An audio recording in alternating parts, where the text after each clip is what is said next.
नमस्कार मित्रांनो, हे बघा ही गवारी आता खुरपून 8 दिवस झाले.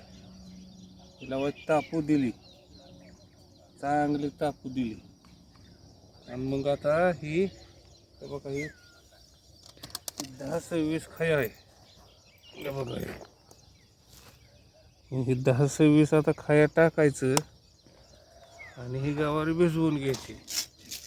गवारी भिजवली 10-26 खाया टाकलं की तिला जरा मान बसतो आहे चांगला.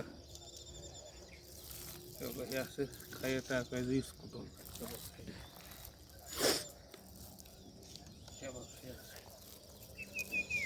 म्हणजे गवारी जरा उचलते, तिला तेज येतं. खायला उशीर झाला की मग गवारी वाढ खात नाही, म्हणून त्याला वेळेला खाया पाणी द्यावं लागतं. बघा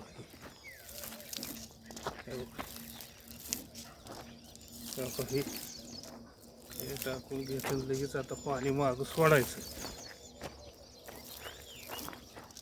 आम्ही नेहमी सकाळीच भिजवायचं, उन्हाचं भिजवायचं नाही, कारण रान तापलेलं असतं. पुन्हा खायला ते बारक्या पिकाला झटका बसतो, म्हणून सकाळी भिजवायचं.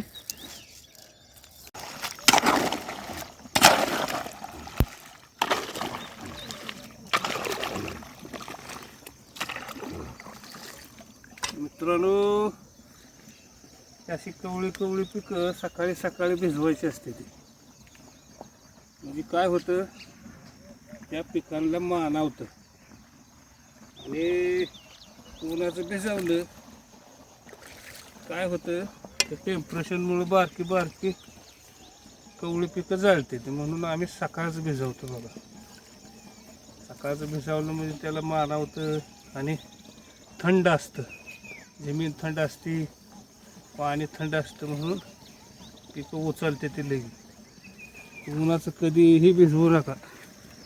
आता बघा हे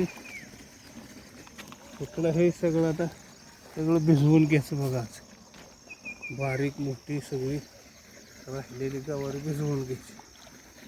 आता ही निर्मल बार आहे, तिला खाया टाकून झाले. आता हे काय थोडं राहिलेलं आता इकडे भिजवायचं. धन्यवाद.